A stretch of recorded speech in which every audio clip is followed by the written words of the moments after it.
Tuwing papalapit ang mahal na araw, abala na sa paggawa ng sari-saring obra ang Kapampangan artist mula sa Mabalacat City na si Dodgy Aguinaldo.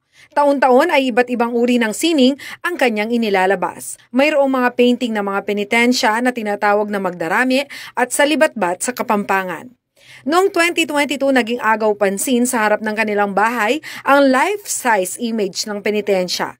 Gawa ito sa manikin at isinali sa Maleldo exhibit sa Bale-Balayan ng Kapampangan Culture Advocate na si Peter De Vera.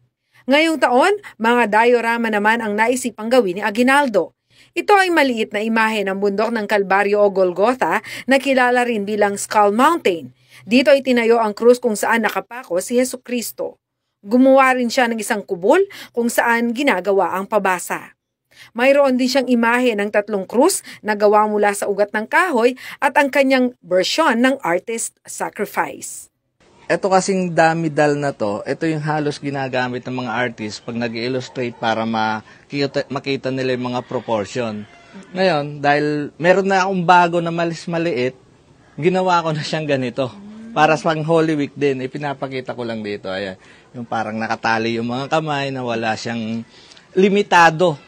Yung income, limitado yung parang pag-asa na walang nakakakilala sa kanya, gano'n, parang ganyan. Walang nakakilala sa kanya pero patuloy siya sa paggawa. Oo, patuloy sa paggawa.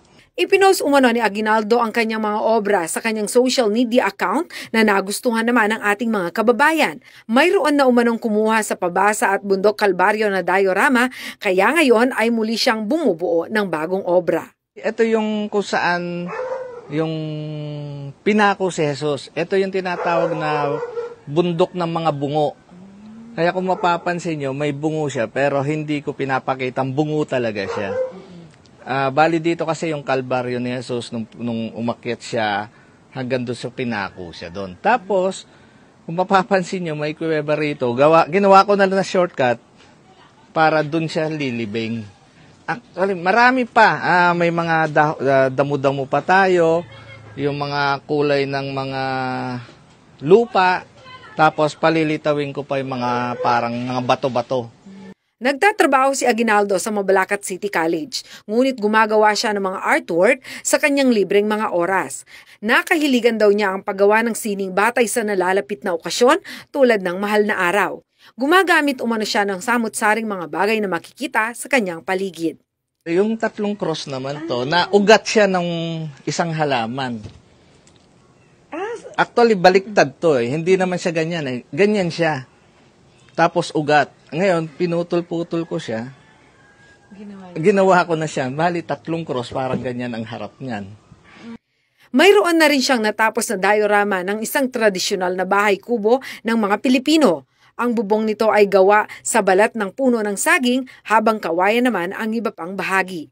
Kumpleto ang gamit sa loob, gaya ng painting, upuan, higaan at banig at ang hapagkainan.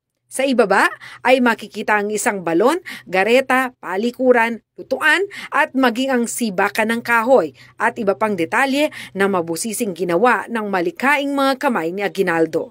Kasama daw ang dioramang ito sa kanyang nalalapit na exhibit para sa National Cultural Heritage Month sa darating na Mayo. Ako si Jana Lumbang Parungaw, taga rito kasama nyo para sa CLTV 36 News. Atin to.